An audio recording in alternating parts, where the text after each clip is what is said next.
Bismillahirrahmanirrahim. Rabbi shrah li sadri wa yassir li amri wahlul 'uqdatam min lisani yafqahu qawli.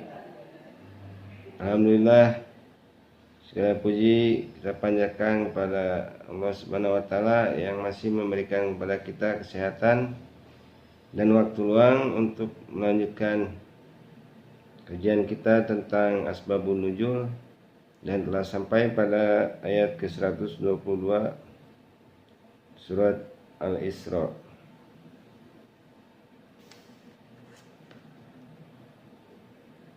Bismillahirrahmanirrahim.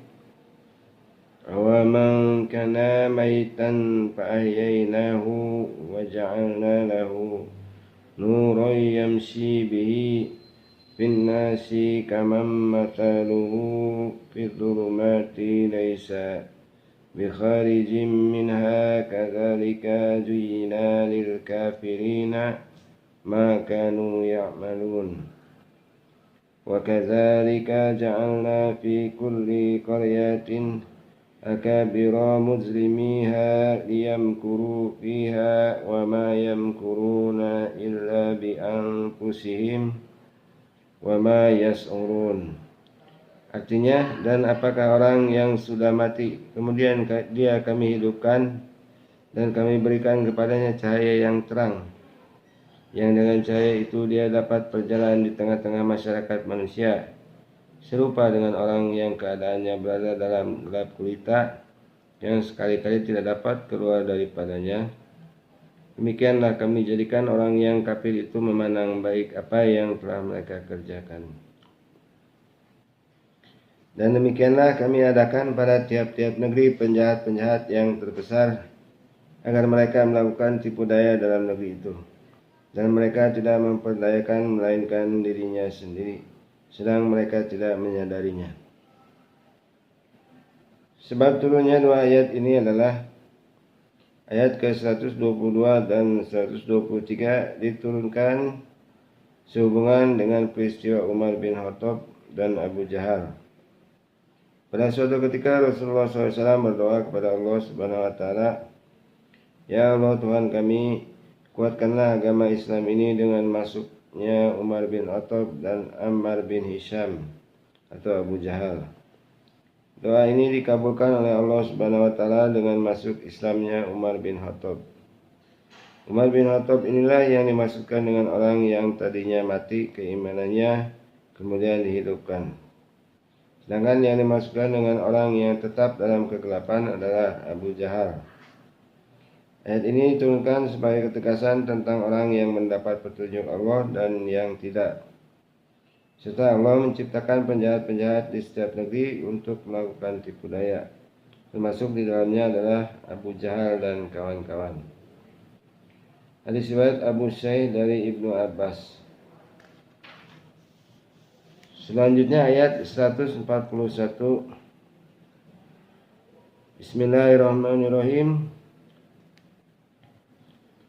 Wa huwal ladzi ansha'a jannatin ma'rusatin wa ghayra ma'rusatin wa nahla wa zar'a muhtalifan ukuluhu wa zaituna wa rummana mutasyabiha wa ghayra mutasyabihi. Kulu min samarihi idza asmara wa atu haqqahu yawma hasadihi wa la tusrifu innahu la yuhibbul musrifin. Artinya, dan dialah yang menjadikan kebun-kebun yang berjunjung dan yang tidak berjunjung, pohon kurma, tanam-tanaman yang bermacam-macam buahnya, zaitun dan delima yang serupa bentuk dan warnanya dan tidak sama rasanya. Makanlah dari buahnya yang bermacam-macam itu bila dia berbuah, dan tunaikanlah hak-haknya di hari memetik hasilnya dengan disedekahkan kepada fakir miskin. Dan janganlah kamu berlebih-lebihan. Sesungguhnya Allah tidak menyukai orang-orang yang berlebih-lebihan. Sebab turunnya ayat ini adalah pada waktu itu sering terjadi penghambur-hamburan hasil panen. Mereka suka berpoya-poya tetapi enggan untuk membayar zakat. Kehidupan yang seperti ini sudah menjadi kebiasaan di kalangan mereka. Sehubungan dengan itu Allah Subhanahu wa taala menurunkan ayat 141 surat Al-Isra sebagai teguran atas kebiasaan mereka tersebut. Di samping itu sebagai perintah kepada mereka untuk mengeluarkan zakat dari hasil panennya, serta larangan hidup berpoya-poya menghambur-hamburkan harta kekayaan yang tidak berguna. Hadis riwayat Ibnu Jarir dari Abi Aliyah. Dalam riwayat lainnya dijelaskan bahwa ayat ke-141 diturunkan berkenaan dengan Thabit bin Qais bin Syammas yang memetik kurma sebagai hasil panen. Setelah itu dia mengadakan pesta pora sehingga di hari petangnya semua hasil panen itu ludes habis sama sekali. Di rumahnya tidak ada sebiji kurma pun. Ayat ini diturunkan sebagai teguran dan larangan terhadap perbuatan berpoya-poya serta kewajiban membayar zakat dari hasil panen. Hadis riwayat Ibnu Jarir dari Ibnu Jurayj. Selanjutnya ayat 145 surat Al-Isra. Bismillahirrahmanirrahim. Qul la azidu fima uhiya ilayya muharraman ala ta'imin yat'amuhu illa ayyakuna maitatan aw dama masfuhan aw lahma khinziri fa innahu rijsun aw fisqan uhilla li ghairillahi bihi wa man ittura ghaira baghi wala adin fa inna rabbaka ghafurur rahim. Artinya, katakanlah, tiadalah aku peroleh dalam wahyu yang diwahyukan kepadaku sesuatu yang diharamkan bagi orang yang hendak memakannya, kecuali kalau makanan itu bangkai atau darah yang mengalir atau daging babi, karena sesungguhnya semua itu kotor, atau binatang yang disembelih atas nama selain Allah. Barang siapa yang dalam keadaan terpaksa sedang dia tidak menginginkannya dan tidak pula melampaui batas, maka sesungguhnya Tuhanmu Maha Pengampun lagi Maha Penyayang. Sebab turunnya ayat ini adalah pada waktu itu orang-orang jahiliyah biasa memakan sesuatu dan meninggalkan sebagian makanan yang lain. Mereka tidak mau makan suatu makanan itu tidak didukung oleh alasan yang kuat. Sehubungan dengan itu Allah Subhanahu wa taala menurunkan ayat ke-145 sebagai ketegasan bahwa barang yang dihalalkan Allah adalah boleh dimakan dan yang diharamkan olehnya tidak boleh dimakan. Demikian Islam memberikan ketegasan lewat Rasulullah SAW. Hadis riwayat Ibnu Marduwaih dan Hakim dalam kitab Mustadraknya dari Muhammad bin Ali bin Dahim dari Ahmad bin Hasim dari Abu Nuaim dari Muhammad bin Syarik dari Amrin bin Dinar dari Abi Sa'sa dari Ibnu Abbas. Selanjutnya ayat 152 sampai dengan 153. Bismillahirrahmanirrahim. ولا تقربوا مال اليتيم إلا بالتي هي أحسن حتى يبلغ أشده وأوفوا الكيل والميزان بالقسط لا نكلف نفسا إلا وسعها وإذا قلتم فاعدلوا ولو كان ذا قربى وبعهد الله أوفوا ذلكم وصاكم به لعلكم تذكرون وأني هذا صراطي مستقيما فاتبعوه ولا تتبعوا سبلا فتفرق بكم عن سبيله ذلكم وصاكم به لعلكم تتقون. Artinya, dan janganlah kamu dekati harta anak yatim kecuali dengan cara yang lebih bermanfaat hingga sampai ia dewasa. Dan sempurnakanlah takaran dan timbangan dengan adil. Kami tidak memikulkan beban kepada seseorang melainkan sekedar kesanggupannya. Dan apabila kamu berkata, maka hendaklah kamu berlaku adil, kendati pun dia adalah kerabatmu, dan penuhilah janji Allah. Yang demikian itu diperintahkan Allah kepadamu agar kamu ingat. Dan bahwa yang kami perintahkan ini adalah jalanku yang lurus, maka ikutilah dia. Dan janganlah kamu mengikuti jalan-jalan yang lain, karena jalan-jalan itu mencerai-beraikan kamu dari jalannya. Yang demikian itu diperintahkan Allah kepadamu agar kamu bertakwa. Sebab turunnya ayat-ayat ini adalah ketika ayat ke-152 sampai dengan 153 dan ayat ke-10 dari surat An-Nisa yang menegaskan tentang larangan memakan harta kekayaan anak-anak yatim dengan aniaya. Orang-orang yang mempunyai tanggungan anak-anak yatim di rumahnya menjauhkan diri dari makan bersama dengan anak-anak yatim tersebut. Sisa makanan dan minuman anak-anak yatim mereka biarkan sampai membusuk kalau tidak dihabiskan oleh anak-anak yatim itu. Hal tersebut memberatkan mereka. Kemudian mereka menghadap Rasulullah SAW untuk menceritakan hal itu. Sehubungan dengan itu Allah Subhanahu wa taala menurunkan ayat ke-220 dari surah Al-Baqarah. Ayat ke-152 dan 153 ini diturunkan sebagai ketegasan tentang larangan melakukan kecurangan dalam masalah harta kekayaan, baik melakukan penipuan dalam takaran maupun memakan harta anak yatim secara aniaya. Setelah diturunkannya ayat ke-220 dari surat Al-Baqarah, orang-orang yang mempunyai tanggung jawab anak yatim di rumahnya kembali mau makan dan minum bersama-sama mereka. Hadis riwayat Abu Daud dari Atta bin Sa'ib dari Sa'id bin Zubair dari Ibnu Abbas. Selanjutnya ayat ke-159 surat Al-Isra. Bismillahirrahmanirrahim. Innal ladzina farraqu dinahum wa kanu syi'an lasta minhum fi syai'in innama amruhum ilallahi summa yunabbi'uhum bima kanu yaf'alun. Artinya, sesungguhnya orang-orang yang memecah belah agamanya dan mereka menjadi bergolongan, tidak ada sedikit pun tanggung jawabmu terhadap mereka. Sesungguhnya urusan mereka hanyalah terserah kepada Allah. Kemudian Allah akan memberitahukan kepada mereka apa yang telah mereka perbuat. Sebab turunnya ayat ini adalah sebelum Rasulullah SAW diutus menjadi seorang Rasulullah, orang-orang Yahudi dan Nasrani berpecah belah dalam masalah agama.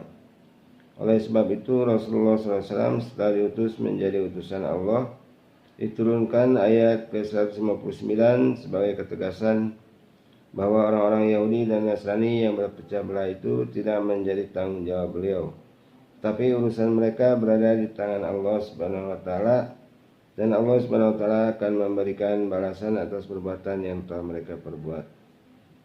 Hadis riwayat Ibnu Jarir dari Aufi dari Ibnu Abbas. Selanjutnya ayat ke-160. Bismillahirrahmanirrahim.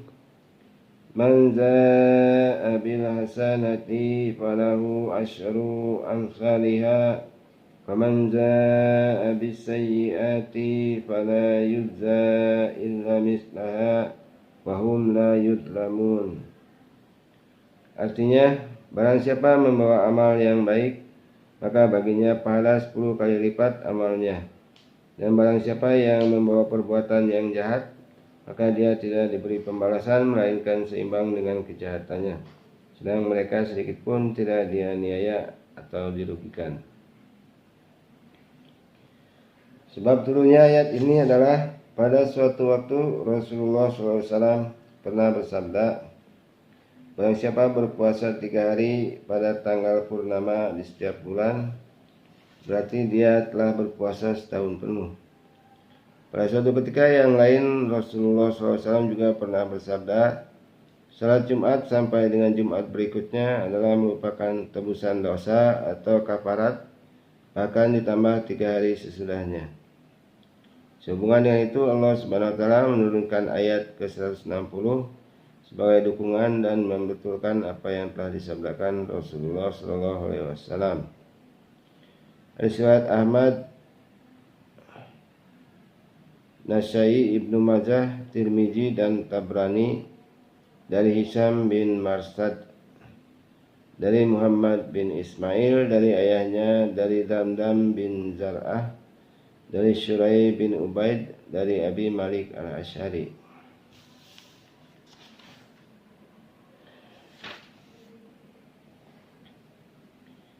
Selanjutnya surat Al-A'raf, itu surat yang ke-7 dan ayat yang ke-6 sampai dengan ke-7.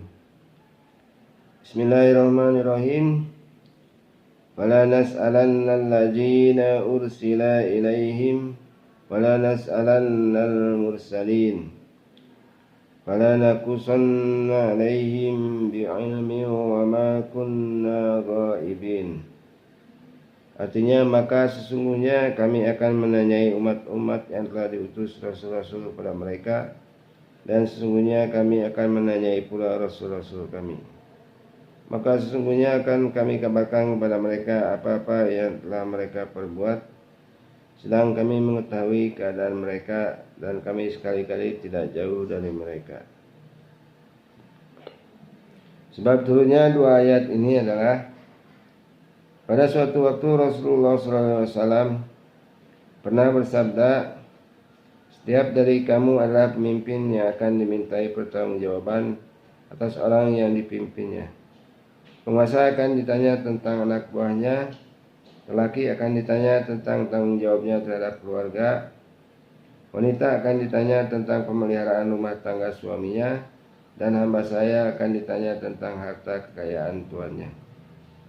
Sehubungan dengan itu Allah Subhanahu wa taala menurunkan ayat ke-6 dan 7 surat Al-A'raf sebagai ketegasan pertanggungan jawab seorang pimpinan. Para rasul akan ditanya oleh Allah Subhanahu wa taala tentang umat yang dipimpin.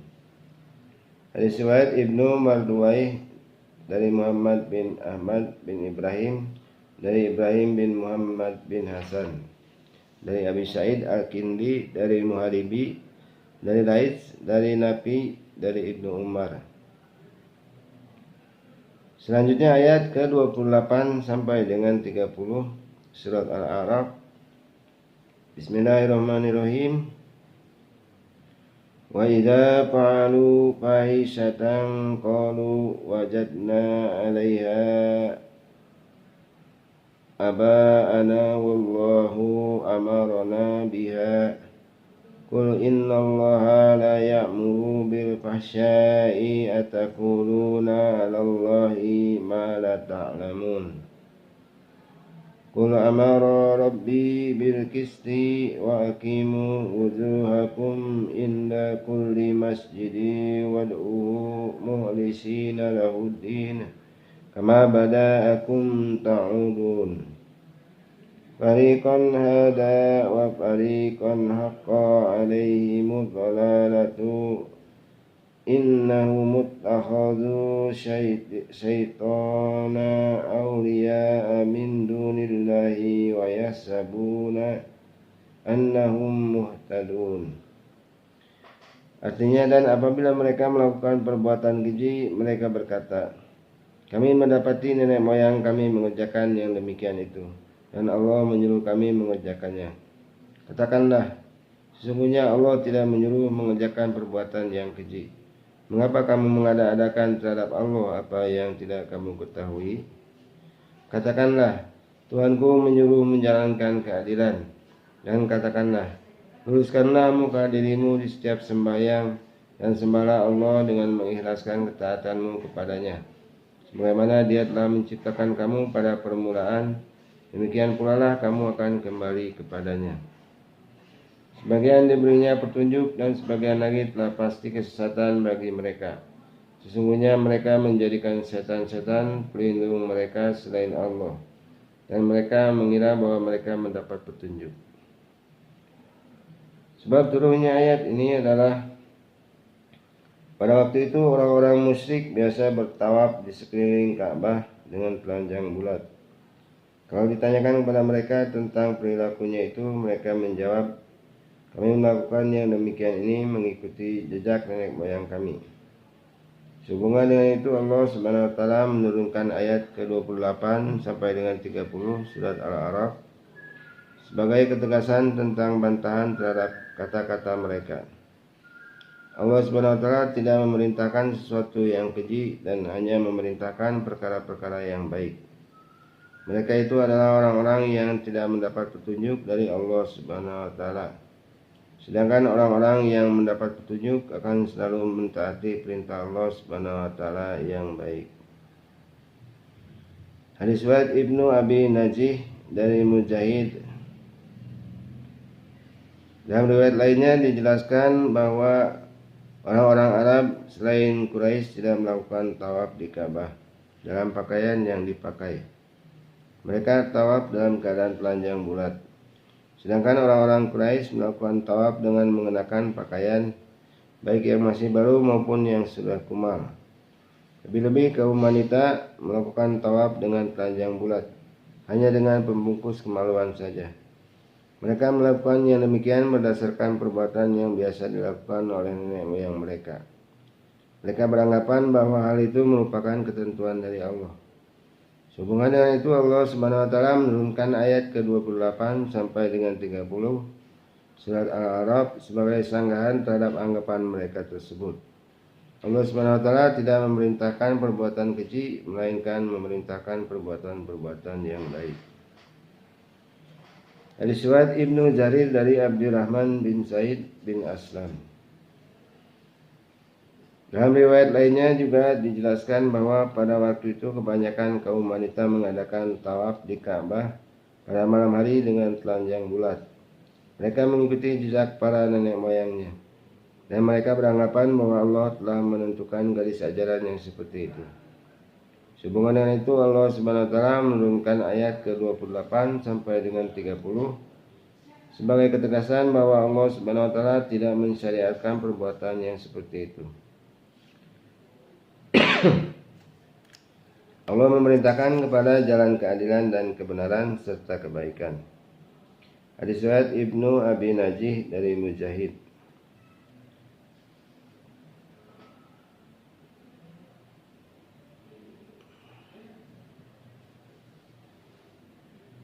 Demikianlah ayat-ayat yang bisa kita bahas pada kesempatan kali ini.